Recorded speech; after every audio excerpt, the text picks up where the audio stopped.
Hello, Marky Dragon, also known as Marcus Eikenberry in real life, and I have a question from Gavin. Gavin asked this question on our Facebook page, and he basically says he's got a video game development question. And this he says, how are you able to run servers for an MMO, including all the servers, because he wants to put together a team of people to help him make an MMO first-person shooter, like World of Tanks. And he wants to have a huge map with a ton of players fighting each other, and he wants to basically, how do you do two things? One is to how would you put together servers like this? And then the second question is, how do you find the right people? Well, so the servers, let me talk about the server technology first. And the server technology, well, right after I give away this, you guys know what that is? Those of you who have been watching for a while, you'll know that that's a Diablo 3 trial code. So, the server technology. Let me talk just a little bit about, like a World of Tanks type setup or an EVE Online setup, and give a shout out to my friend George at IBM, who's the CTO of the technical games server stuff at IBM. And basically, they use big IBM servers and the Blade servers. And these Blade servers, they're like, imagine, refrigerators with shelves and thin computers. They're not really that thick. They're maybe, so big. And they go up and down and they fit into the slots. And each one of those will have, a motherboard in it, and it'll have memory and hard drive, or there's all kinds of different configurations for this. They can each be their own independent computer, or they can be slots with, one is just all drives, and another one is all memory banks, and stuff like that. But basically, to get these big worlds, you use big servers, and they almost look like mainframes back in the day, except mainframes, the really old ones, had like tape to tape, reel to reel, well, maybe you don't know. Maybe even the older stuff. Let me tell you about some of the older stuff. I was around Nike when they first got computer systems, and I was just a kid. And we had a friend of ours who worked there at Nike, and I lived right near Nike World headquarters.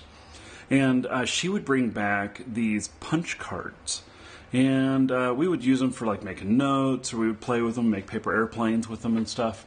But basically, it was a card that wasn't quite as big as this. Let's see, do I have anything that was, like, it was more like this. Okay, so here's my Star Trek Online. And, if I were to take off half of it here, it was a punch card like this right here. And basically, there was holes punched in it, and so they would put in this program, they'd put in all this data, and they didn't really have memory to store the data. And so, or they did have memory, but it was very active. It couldn't remember it once it went on to the next equation. And so they would create all these punch cards that would have the data on them. And then they would put these punch cards into the machine. It would read where the holes were, and that would equal, data.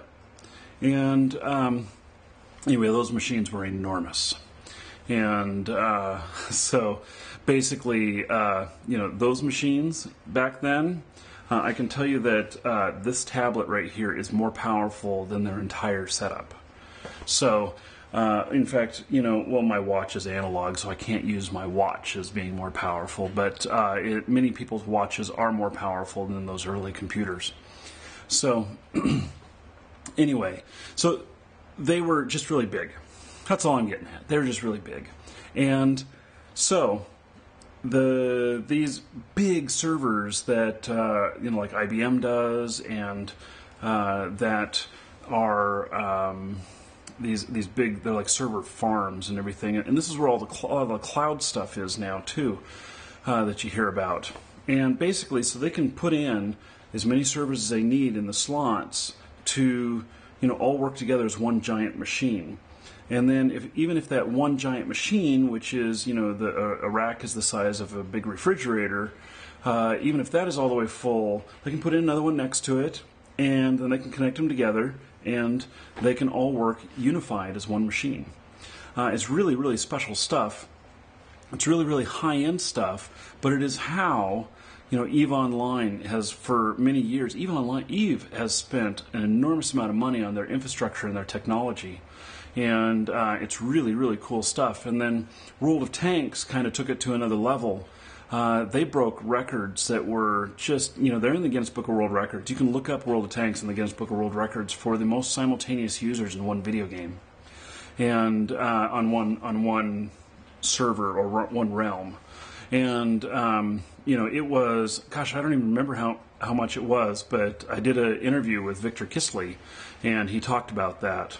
So you talk about being able to get as many players in there as possible and to keep building on this, make your world bigger and everything. Well, so this is one way that you would do it. Now, you're going to start out, most likely, especially if this is individual development of this and you're going to put together your own team, it depends on what kind of budget you're looking at. But unless you're looking at a really big budget, you're going to be basically, clustering computers together, regular servers together. You're not going to have the money to go with this really high-end technology, all the failover stuff and everything. You're going to have to do more of a setup that's maybe 5 servers working together. And, so it'd be like 2 web servers. And, well, actually, I designed a lot of stuff like this for the government. I designed, whole systems that were like, 7 database servers, 4 web servers, and then, a load balancer at the beginning of it. And basically, so it would, the request would come in, and then it would choose whichever web server was not as busy, and it would go out to one of those. And then the database servers were mirrored so that, you spoke with one of them for one thing and maybe another one for another thing, and then there was another 1 or 2 servers that backed it up that also do reading and writing of the information. But basically, so if one had a catastrophic failure, the system would still stay up because the others were still running, and it would just ignore the one that failed, and you could replace it while the whole system was still up and never had to take anything down. And that's one of the things about Blade servers, is that you can do that, but basically you'll spend a lot of money on that kind of stuff. And I'm sure, my buddy George from IBM, he's at every login conference, and login is coming up. It's coming up at the end of September. I haven't talked to him. I don't really know if he's going to be there, but if you're serious about this, you should go to the Login Conference. It's the end of September in San Francisco. I'll be there. And so there'll be a lot of people there that would be able to assist you with technology like this. Now, you also asked about the right people. And there is a book that I recommend to you. And the book is called Good to Great. And in that book, it talks about how to get the right people on the bus. And that's just an analogy, but basically, you have so many seats in your company, for these jobs to be done, and you need to make sure that they're all a team and that they're all working well together and that they're all productive. And anyone who is a disruption or is not producing high enough, you need to get rid of them, even if they're your best friend. And so you need to learn how to identify the right people, and there's a few ways of doing that. I mean, really, you have to be an expert yourself in the stuff that you're hiring for. And if you're not an expert, like let's say I'm not a programmer. But, I know quite a bit about programming, but I'm not a programmer. I could lead a team of programmers, but I wouldn't be able to error check their work. And, I would know if the program, I say, okay, I want to push this button and I want such and such to happen. And when that doesn't happen, I would know it doesn't work. But I wouldn't know if it was buggy, if it was well written, or if it doesn't play nice with the other stuff. And so you depend on other people who are experts with stuff like that.